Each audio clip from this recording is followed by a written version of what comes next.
Asato ma Satgamaya Tamasorma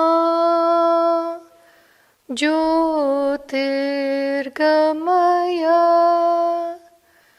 Mrityorma Amritam Gamaya.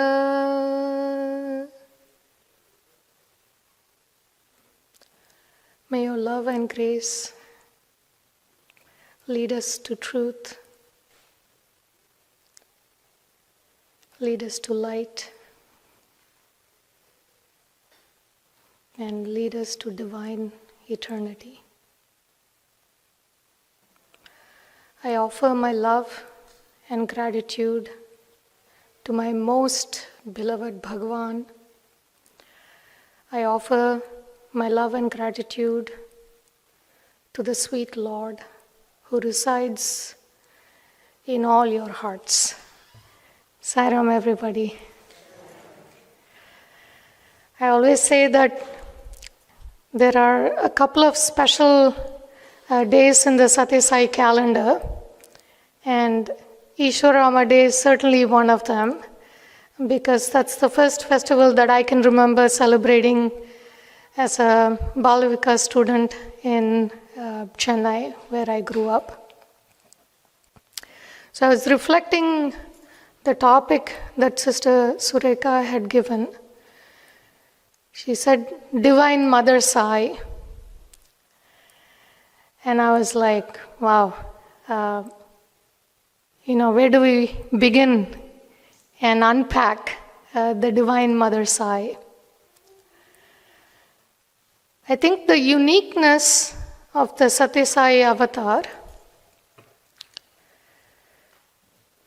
on one level, is the prominence that the avatar gave to his physical mother. You think about the many avatars and the saints who have graced this planet. You think about Jesus, there's a lot of prominence given to Virgin Mary. Yashoda also got a little bit of action in the history books, and so did Mother Kaushalya. But when you think about all the other avatars, the prominence that was given to the physical mother doesn't equal to the prominence that Mother Ishwarama got. Even today, after so many decades, Swami has created an opportunity for us to remember her and to express our gratitude to her. Another uniqueness of the Sathya Sai avatar, bless you, brother.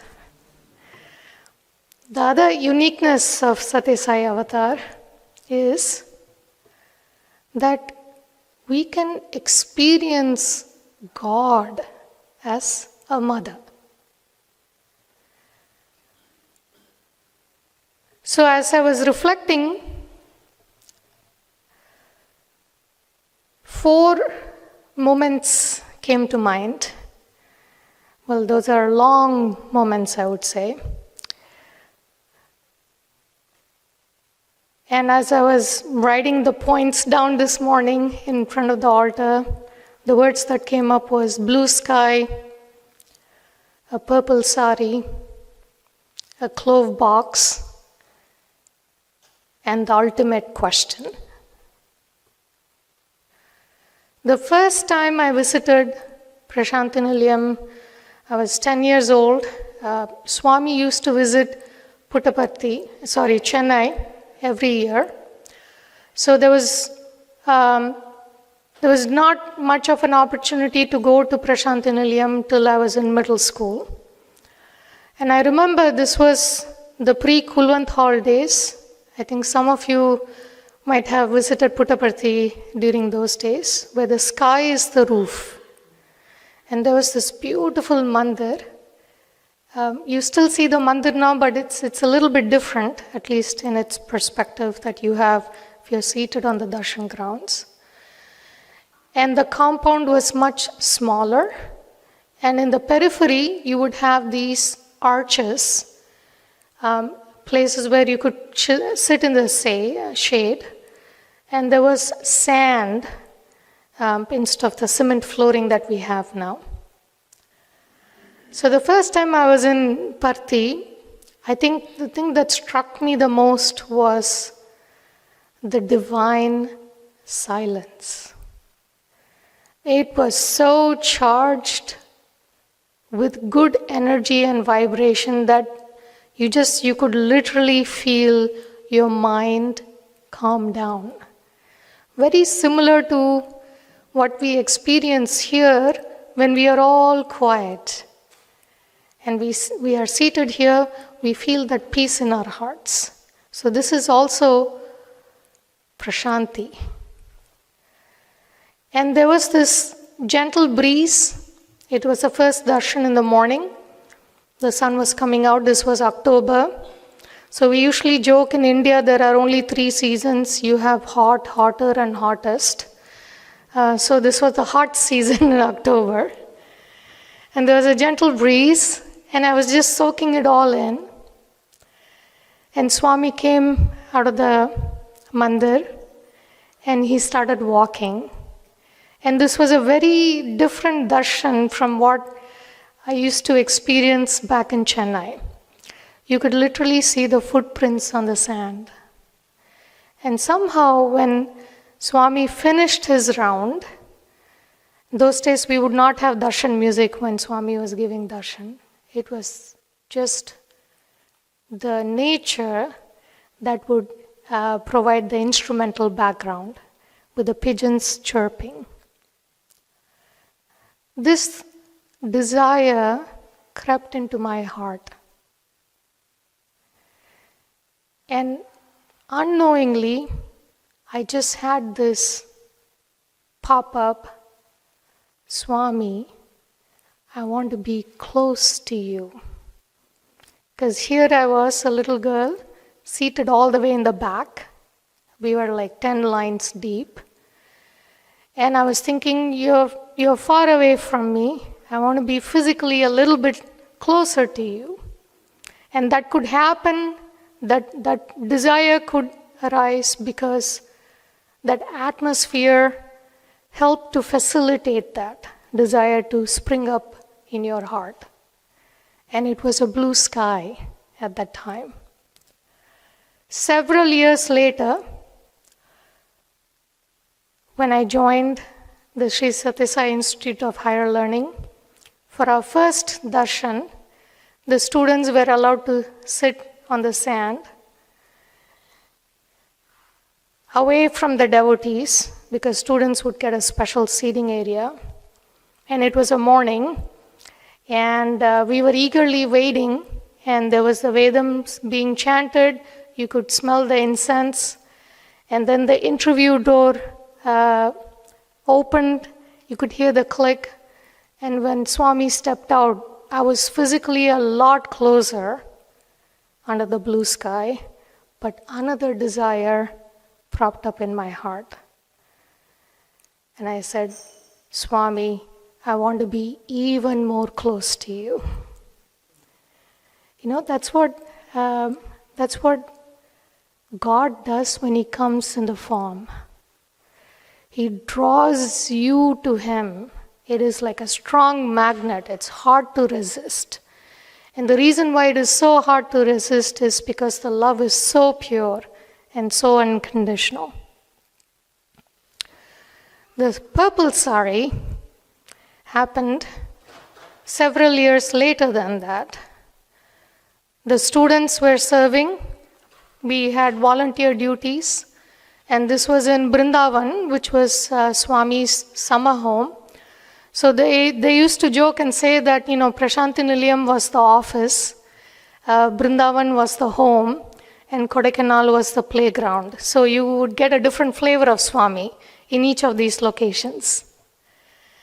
So it was actually Ishwaramba Day, And all the volunteers were given instructions the night before that, there would be Narayan Seva and Vastradhanam, and to assemble in the morning, and we had to prep all the clothes that are supposed to be distributed both on the gents side and the ladies side. So Swami had come out around 6:30 in the morning. He had gone for the darshan, and then there were bhajans, then a special music program, and it was becoming a unusually very long morning. And then Swami insisted that he wanted to also participate in the Narayan Seva. So he went on the ladies' side and then he went on the gents' side. And it's so beautiful to see Swami serving food. It's really special. And this is on the ground. So Swami is not wearing any footwear because you're serving. These are devotees who are seated on the ground with their special plates. And if you wear footwear, it's not appropriate. And look at Swami being so sensitive. So he was not wearing any chappals, and it's such a sight to see, because Swami would bend all the way down, and he would serve. So it's not like somebody is lifting up the plates, but Swami was bending down, and it was really interesting to see him serve, because typically when you have large crowds, you feel like you have to kind of be mindful about the quantity of rice you have or the quantity of curry that you have. But here was Swami, when he was serving, it was not just one big ladle of the sweet rice or the tamarind rice. He would do 3 scoops. So it's not like, not only the stomach gets full, even the eyes that is watching Swami serve also gets full. Just a taste of, how a mother, especially I can think of all the moms here, when your children come back from college especially, you go on a cooking spree because you want to feed them. That's a way of expressing your love for your child. And here Swami was doing that he would scoop big ladles of sweet rice and tamarind rice, and he would serve. And then he also distributed saris and dhotis, and it was almost about 11:15, 11:30, and it had been a very long morning. So we had finished cleaning up and we had gone to our quarters. All the volunteers, we had a special quarters behind Trai Brindavan. And then we got a message saying Swami is calling all of you.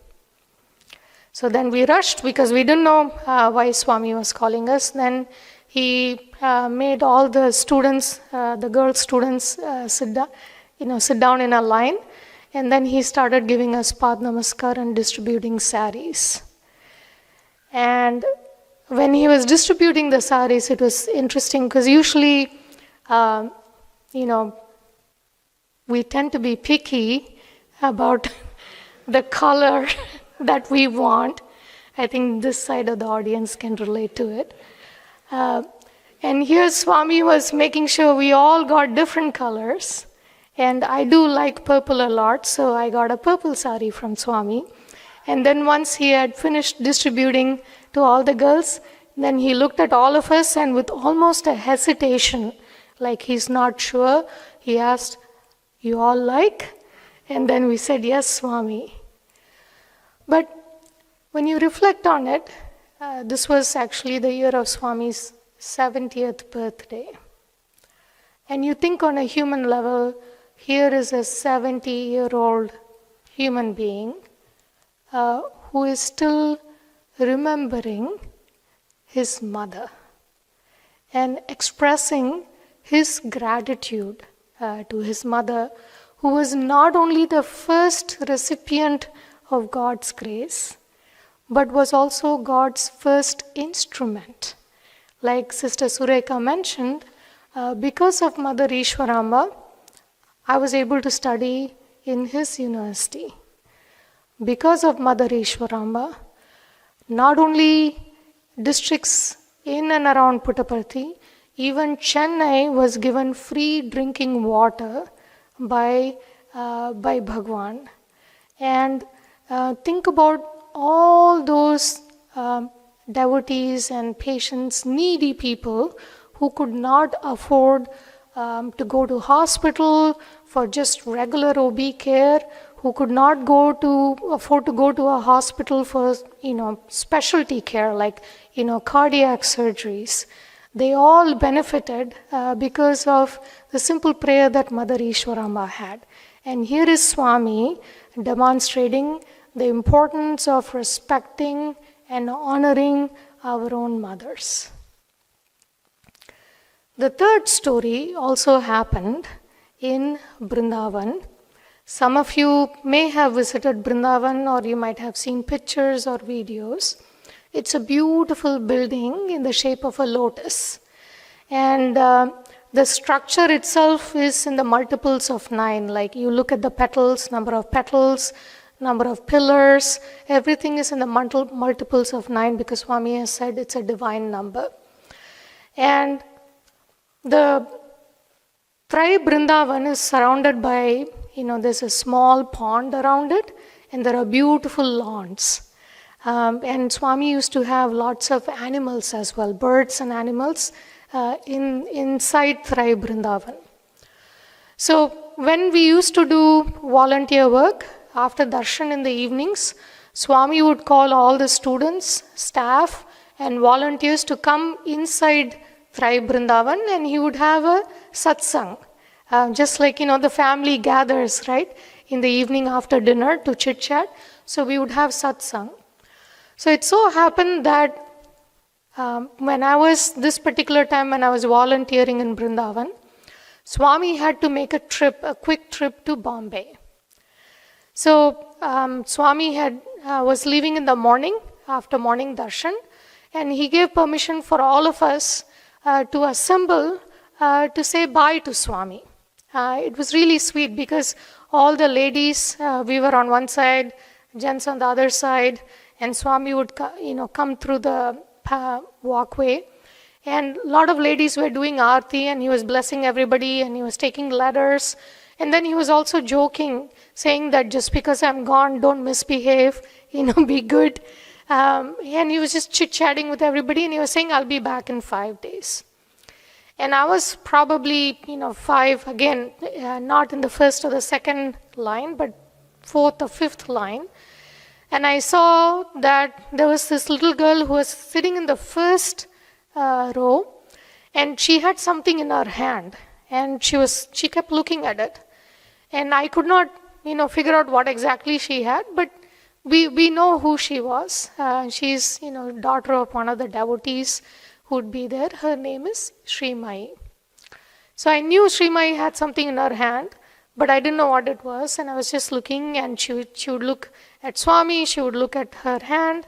And then as Swami came closer, there was this conversation that was taking place because she got up on her knees and she offered Swami something. So Swami had his head down and he was talking, and it was very animated. It was like fully engaged with this little girl. And then it felt like Swami was kind of negotiating with this girl.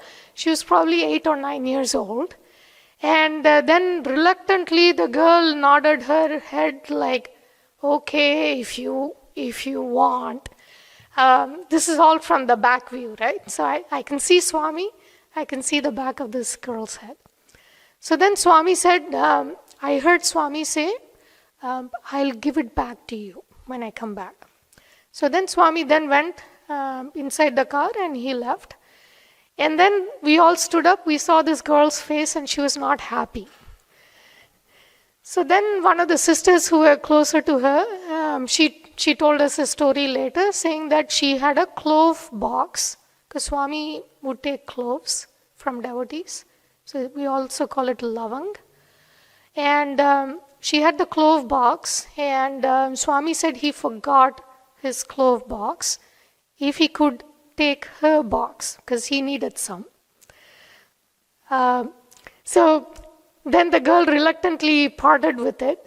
And then apparently Swami said, I'll return it when I come back from Bombay. So we could understand why this little girl was feeling so hesitant, because having that clove box gave her an opportunity to interact with Swami. Here Swami was taking it away from her. So she was thinking, now I have to ask my parents for another clove box. So 5 days went by, Swami came back. He came in the afternoon, and then he called all of us inside Thrai Brindavan. And so we, just like a family, right? You go on a trip, you come back, you tell your family what happened, which places you went to, what you saw, the good food you had. So that was what was happening in the evening, where Swami, all the devotees who had accompanied Swami were sharing, incidents that happened in Bombay, the crowds, how many places Swami went, who he saw.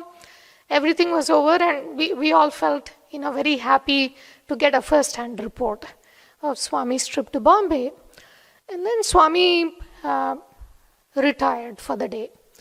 Now, the way Thrai Brindavan is set up is, there are 2 concentric circles in the ground floor.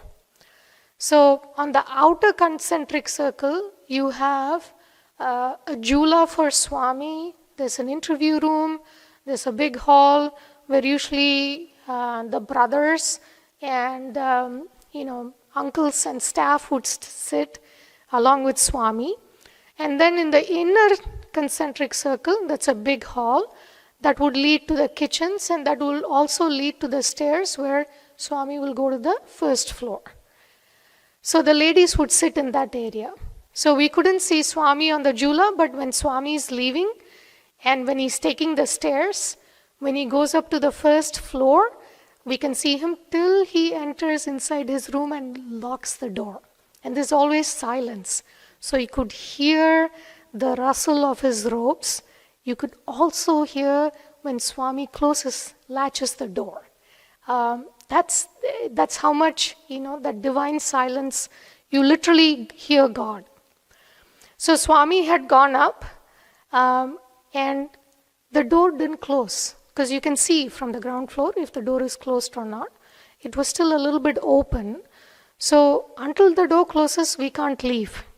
So because the door was slightly open, and then Swami is getting down the stairs, and it is like, you have one set of stairs, and then you have the bridge, and then the second set of stairs, right?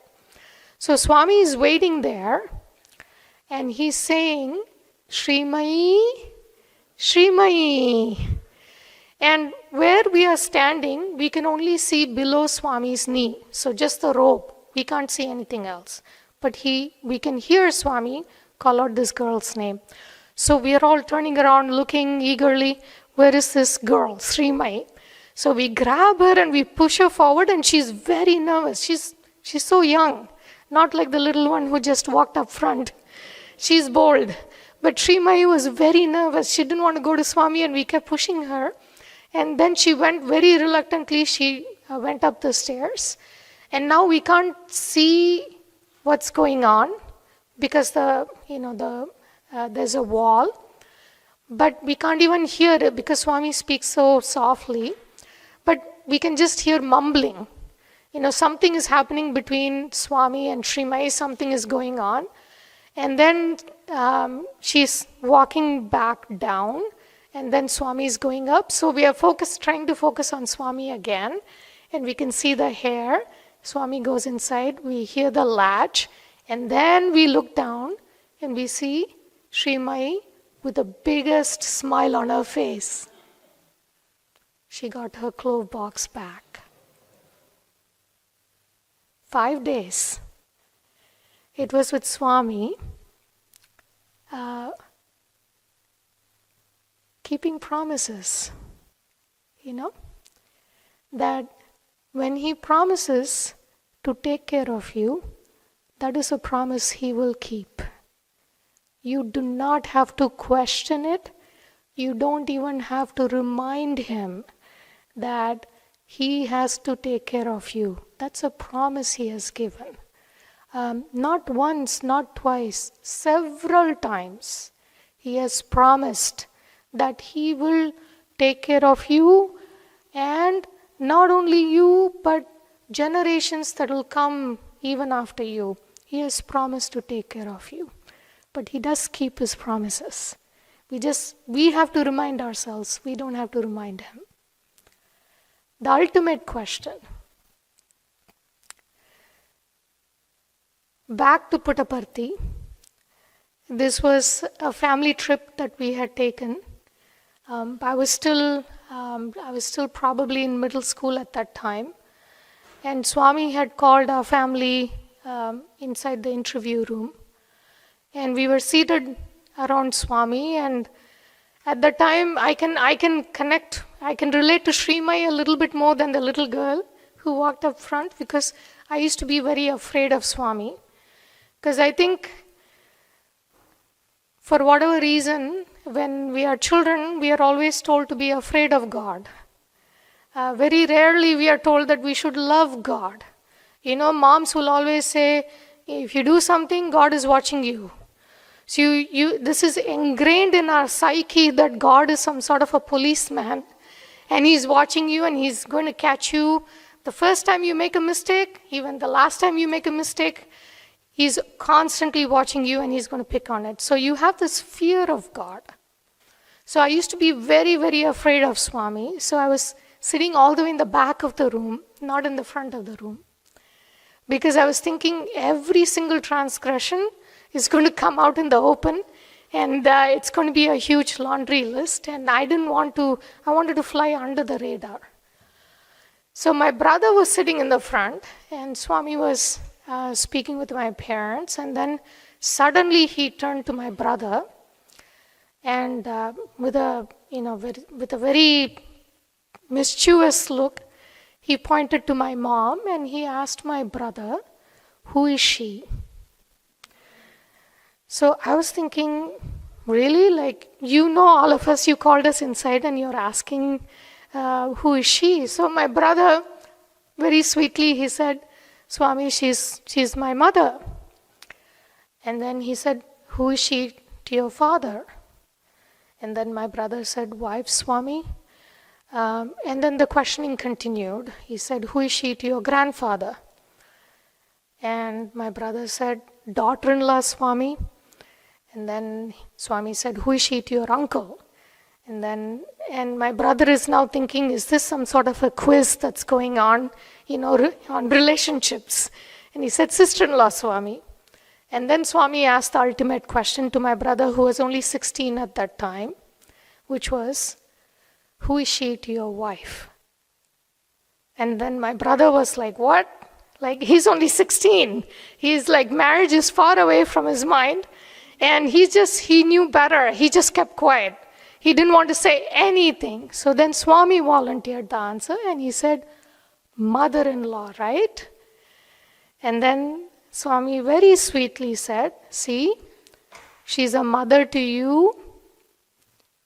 a wife to your father, a daughter-in-law to your grandfather, a sister-in-law to your uncle, and a mother-in-law to your wife. But look at me. I'm a mother to you, a mother to your mother, a mother to your father, a mother to your grandfather, a mother to your uncle, and a mother to your wife. I am a mother in love. The law will change, but my love will never change. My love is like that of 1,000 mothers."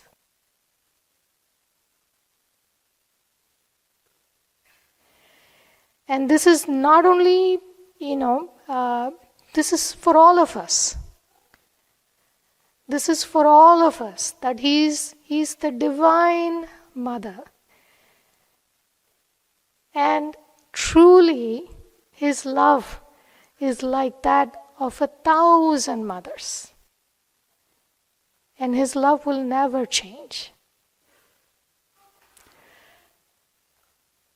But how do I hold these long moments in my heart?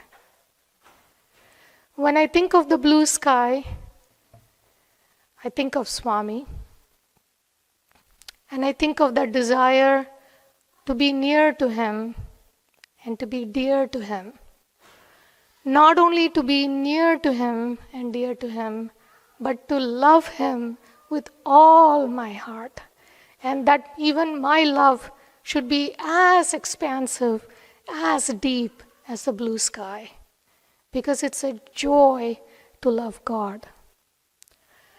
When I think about the purple sari, I think about how important it is for me to respect my mother and all the mothers that I know.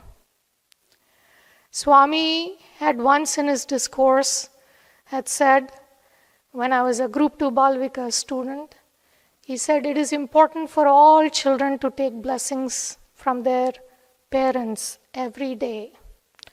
And since then, my brothers and I, we take blessings from our parents every day. Even now, I talk to her on FaceTime. When we end the call, I'll always say, Mom, I'm taking blessings from you. That's how I want to emulate Swami, respecting my mother and all the mothers. How do I hold the clove box besides remembering to return things that I borrow? Many years later, I read the story of another devotee who had a similar experience with her clove box. And she said Swami had asked her to spell the word clove. And she spelt it as C-L-O-V-E.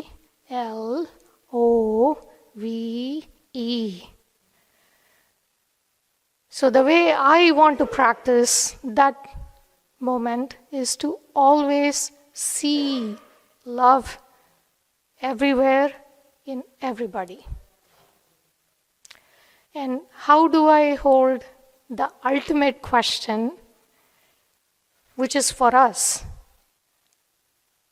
to answer, is Swami has also said, it's not enough if you love God, but it's also equally important that God loves you. And God does love you, but you want to take that love to a deeper level.